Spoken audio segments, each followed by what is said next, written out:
Where did Satan's first evil desire come from? Have you ever wondered what happened to Satan?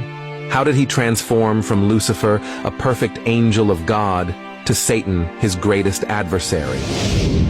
In this episode, we are going to uncover the origins of the greatest antagonist in the Bible, Satan. Where did Satan's first evil desire come from?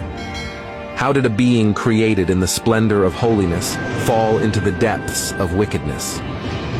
Before we begin, please subscribe to this channel and like this video. God bless you. In the beginning, God created the heavens and the earth, and among his creations were the angels. These celestial beings were brought into existence through the ministry of his Son, Jesus Christ. The Gospel of John, chapter 1, verse 3, tells us, "All things were made and came into existence through him, and without him, not even one thing was made that has come into being." This verse emphasizes that everything, including angels, was created by God. By everything, we mean everything, including things that are now the sources of evil. However, God, in his holiness, cannot be the source of evil. Therefore, it's clear that all angels, including Satan, were created in a state of holiness. Satan, originally known as Lucifer, was no exception. He was created perfect, without evil, to the glory of God. So what happened?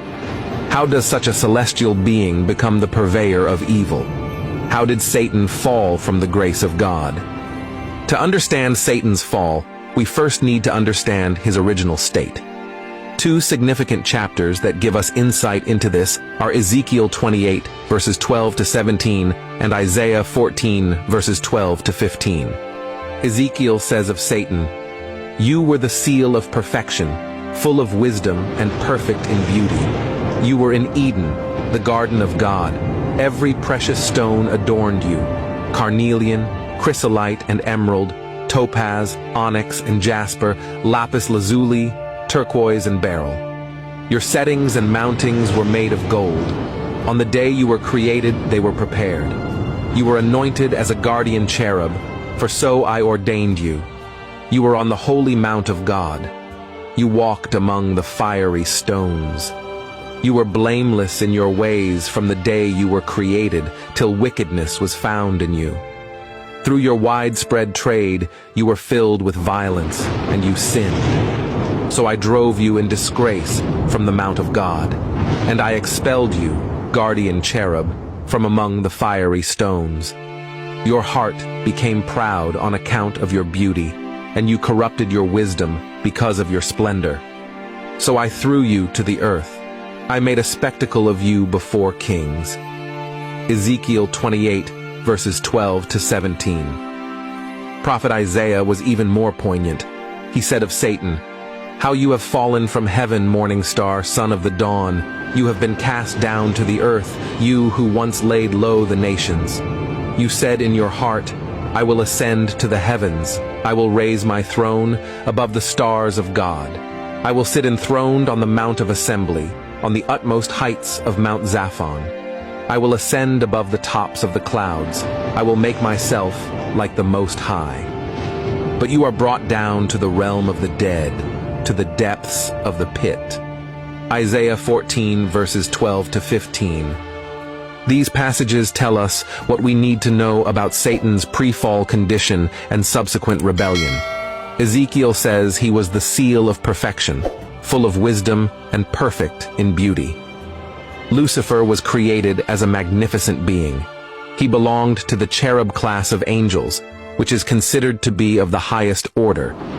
He was an anointed guardian cherub, placed by God on the holy mountain, walking among the stones of fire, a metaphor for the divine presence. Satan identification as a cherub means he was a high-ranking class of angelic beings, indicating his supreme nature among the angels. It also means that he was possibly serving as an honor guard, proclaiming God's majesty and holiness. He had access to the holy mountain of God, a place symbolizing God's visible glory. But for me, here is the most stunning. Ezekiel says He was blameless in his ways from the day he was created till wickedness was found in him. Lucifer was created perfect in his ways and in beauty, reflecting God's own holiness. If that is the case, where did his evil come from? Keep watching. You are about to find out that Satan's evil came from something that is so common, it could be found in all of us. Despite his perfection and proximity to God, something dark stirred within Lucifer. Ezekiel 28 verse 17 gives us a clue. He said his heart became proud on account of his beauty, and he corrupted his wisdom because of his splendor. This is simply incredible. Lucifer's downfall began with pride. He became enamored with his own beauty and splendor, leading to arrogance and the corruption of his wisdom. This pride led him to rebel against God. These verses reveal the core of Lucifer's sin. He desired to ascend above his appointed place, to be like God himself. This rebellion was not merely a desire for higher status, but an attempt to usurp God's authority. Lucifer's rebellion was not in isolation. He managed to persuade a significant number of angels to join him in his revolt against God.